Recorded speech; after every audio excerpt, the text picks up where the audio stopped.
Olá pessoal, tudo bem? Estou aqui diretamente do Instituto Rafar.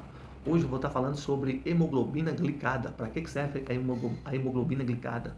Ou hemoglobina glicosilada. Esse exame, há um tempo atrás, ele era chamado de hemoglobina glicosilada. E depois passou por modificações e mudou o nome para hemoglobina glicada. A hemoglobina glicada, ela tem como principal objetivo avaliar os níveis de glicose que você teve num período de 120 dias. Por que 120 dias? Quem definiu o que é 120 dias? A glicose, ela tem uma propriedade que é de glicar. O que é glicar? É ligar como um clipper, que clipa uma proteína, e ser como uma forma de armazenamento. Então, quando o corpo não consegue armazenar mais a glicose na forma de glicogênio, ela, ou não deu tempo ainda de ser formada toda em glicogênio, a proteína glica algumas proteínas, ou seja, clipa algumas proteínas, e aí essas proteínas ficam glicadas quando você tem picos de glicemia por baixa produção de insulina, por baixa atividade física ou por baixo receptor insulínico. Então, o que você tem que fazer? O médico, a gente pede esse exame para avaliar a janela de 120 dias. Por que 120 dias? 120 dias é o tempo de vida de uma hemácia. E a hemoglobina fica dentro da hemácia. Então, você vai avaliar quanto de hemoglobina foi glicada na nutrição num período de 120 dias dessa pessoa. Então, o exame ele serve para fazer esse tipo de aferição. E ele serve também para usar na clínica endocrinológica e nos pacientes diabéticos para ver se a propedêutica médica que foi prescrita para você, se você está seguindo. E também para avaliar pacientes com resistência insulínica. O que é a resistência insulínica? A resistência insulínica significa que você tem insulina, mas os seus receptores de insulina, receptores tirosina-quinase, que tem duas cadeias alfas e duas cadeias betas, eles estão íntegros se eles estão sendo produzidos em alta concentração. Eu vou te explicar algo aqui importante que você tem que entender.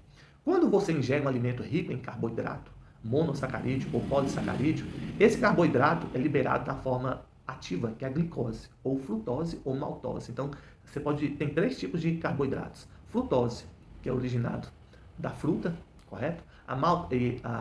Que no que vai ser degradado ali, você vai ser detectado.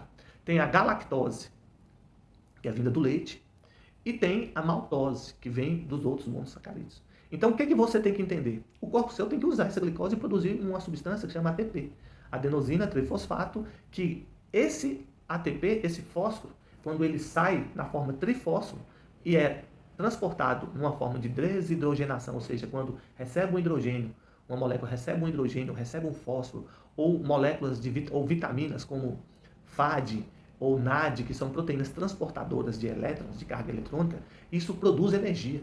E essa energia é que serve para a força motriz do corpo. Então, voltando, a glicose é usada para formar ATP. ATP é adenosina trifosfato. A, adenosina, T, tri, e P, fosfato. Então, adenosina trifosfato. Essa adenosina trifosfato é ela que, quando você ingere um alimento, essa glicose vai para as ilhotas betas do pâncreas. Lá nas células betas, chamadas células de Langerhans, essa glicose vai ser produzida em ATP. O acúmulo de ATP dentro da célula das ilhotas de Langerhans faz com que você excreta insulina. Então, bloqueia os canais de potássio, abre os canais de cálcio e estimula a plasmocitose dos complexos de Golgi, que estão cheios de insulina nas ilhotas betas do pâncreas, e libera essa insulina. Quando libera essa insulina, qual o objetivo dessa insulina? Pegar essa glicose que está em altos níveis na corrente sanguínea sua e abaixar.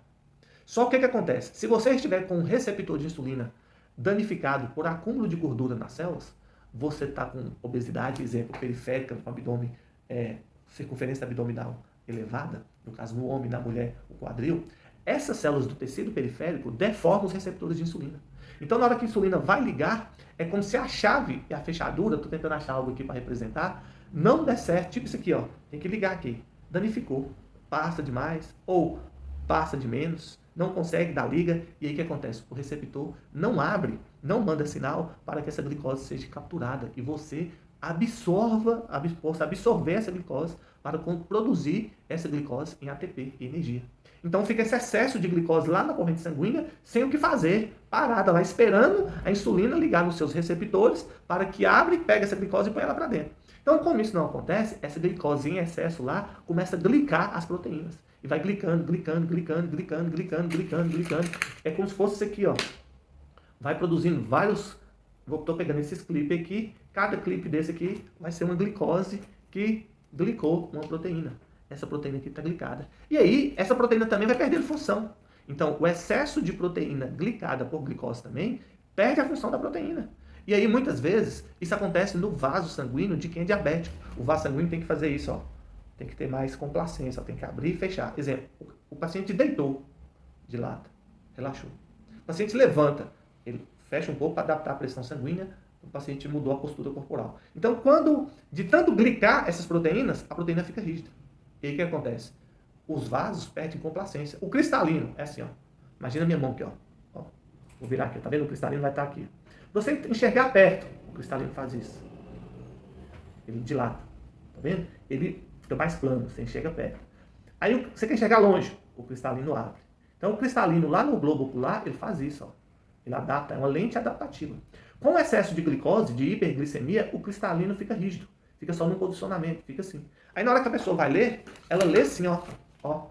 Fica pegando aqui, ó.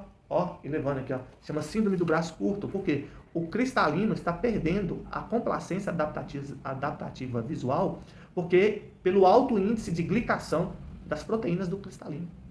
Então, a hemoglobina glicada, além de avaliar o grau de glicemia que glicou suas proteínas, avalia que você também está com a resistência à insulina e que você está caminhando para um diabético. O médico vai usar concomitantemente com outros exames para dizer se você é intolerante diabético.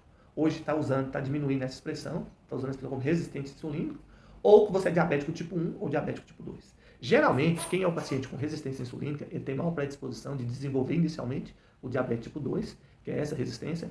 Você, com muito esforço, fazendo atividade física, alimentando de forma adequada, você pode reaver esse quadro de diabetes tipo 2. Mas se você entrar na síndrome do sol, o que é o síndrome do sol? Você achar que você é o centro do universo e que todo mundo tem que adaptar a você e que você não tem que fazer esforço nenhum pela vida sua, o que vai acontecer? Do diabetes tipo 2 você vai para o diabetes tipo 1. Por quê? Mais células vão depositar. Esse carboidrato em excesso vai ser convertido em ácidos gráficos pela via alternativa de energia. E aí, porque a glicose ela é lesiva, não pode ficar excesso de glicemia na corrente sanguínea, senão vai levar à morte. Então, o que o corpo faz? Pega essa glicose, quebra ela em glicose 6-fosfato. Pega essa glicose e transforma ela em glicose 6-fosfato, frutose 6-fosfato, frutose 1,6-bifosfato e transforma ela em diacilglicerol. Esse diacilglicerol vai pela via metabólica dos ácidos gráficos e aí vai ajudar na formação de ácido gráfico e vai ser depositado no tecido adiposo, no tecido gorduroso. E aí é a forma que o corpo tem para amenizar os problemas da sua vida. Mas vai chegando uma hora que isso vai acumulando e chega um momento que não tem como reverter mais. Mas voltando aqui, depois eu vou dar uma aula sobre diabetes para vocês, eu estou só aqui explicando em relação à hemoglobina glicada. Então, o exame de hemoglobina glicada, ele é extremamente importante, porque ele serve para avaliar se você está tendo uma resistência insulínica, se você está glicando muita hemoglobina nas suas hemácias, correto? E se você está tendo uma tendência a se tornar um diabético tipo 1, um diabético tipo 2. E aí, concomitantemente à hemoglobina glicada, é solicitado dosagem de insulina, correto? Dosagem de glicose de jejum e curva de tolerância à glicose, microalbuminúria, correto? E proteína de 24 horas. E a relação albumina e creatinina para ver se você também está tendo uma possível lesão renal. Então, se você não tiver, o médico vai passar uma prescrição para você com dieta para que você siga. Aí vou dar um exemplo que você não segue. Você acha que está enganando o médico. Não, você está enganando a você mesmo. Você não segue, vai no aniversário, come muito doce, bebe muito suco de sucos artificiais, refrigerante e tal. Aí, faltando uma semana para você voltar no seu médico, você santifica. E aí segue tudo à risca. A glicose sua de jejum dá normal. Os colesterol seu, triglicerídeo dá tudo normal, porque você santificou numa semana ali para ir no médico. Na hora que faz a hemoglobina glicada, tá 9 de hemoglobina glicada, 9%, com glicose estimada de 210. Aí você fala, não, é erro laboratorial. Não, não é. Significa que você não está seguindo e não está obedecendo. Então, 99% das vezes, é colocado a culpa em cima de algum dado laboratorial. E não é. Aquilo ali está mostrando que você não está seguindo. E que você está enganando a você mesmo. Então, você começa a usar o exame de hemoglobina glicada como parâmetro também de duas coisas. Uma, o médico sabe se você está obedecendo ele. O médico sabe se você está tendo resistência insulínica, se você está seguindo a dieta, e você tem a noção também que você não segue ninguém. Agora, presta atenção. Se você não obedece um médico que prescreve para você para melhorar a sua própria vida e você não obedece a você mesmo, você vai obedecer quem? Ninguém. Então aí é mais fácil criar a síndrome do sol. O que é a síndrome do sol? Ah, eu sou diabético, eu tenho que comer toda hora, ah, eu não consigo ficar sem comer, ah, não... Se você conseguir controlar antes, o que você tem que fazer? Todo mundo sabe que a diabetes é uma doença crônica. Ninguém vê. E eu vou te dar um exemplo aqui para você entender. Quem já foi no litoral conhece uma expressão que se chama maresia. O que é a maresia? O sal, ele liga em tudo, que é metal ou não metal. E ele corrói tudo. Metal, madeira. A madeira, o pessoal, que madeira? Não, a madeira. Observa, você vê as madeiras, até envernizadas na praia, elas apodrecem mais rápido.